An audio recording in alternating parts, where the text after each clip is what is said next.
Well, it is late winter, early spring, and it's not too early to think about pruning your blueberries. I'm with Rich from Smith Berry Barn, and they have a whole field of them. So really, we're coming to you to get some tips on how to do our blueberry plants at home. So what should we be looking for? Well, now we're into February, so these have technically been pruned, but you can still go through, stuff's budding out now, so we can still go through and prune a little bit. What you really want is an open vase-shaped form.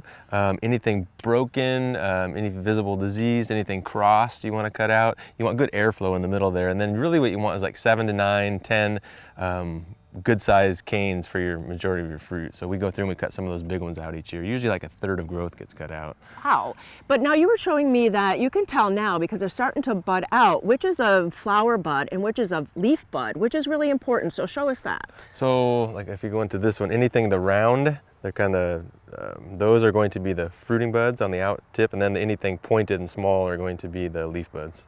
And then they're smaller. Yeah, and why is that important if we're pruning? Because of, you know, that we're going to take off some flowers possibly. So is that bad? Is that good?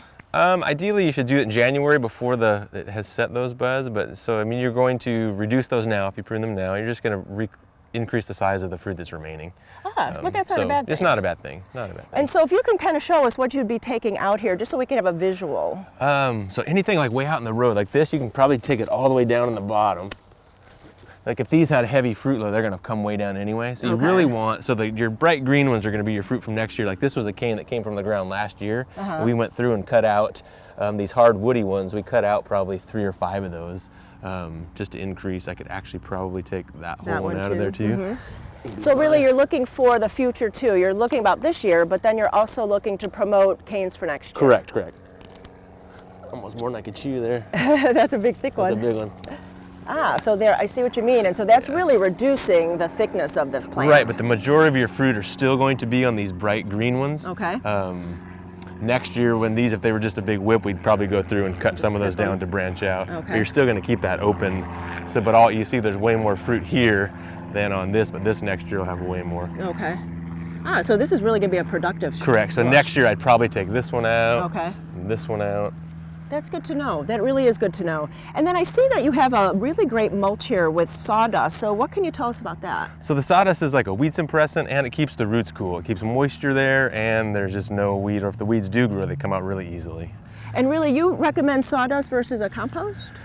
I do. The sawdust really doesn't grow weeds, and then the compost, it's nutrient rich, yes, but I think it'll have weeds, and it's just a little bit easier to manage the sawdust. And you can put it on thick. I mean, every year it goes on like a foot thick. Yeah, that is great. And then where can we get it? Because I don't know if you can get this in a bag. A lot of your soil places like Grimm's Fuel in Sherwood does carry it. That is great. You can go buy a bucket or truckload. Well, how many blueberries you have? Yeah.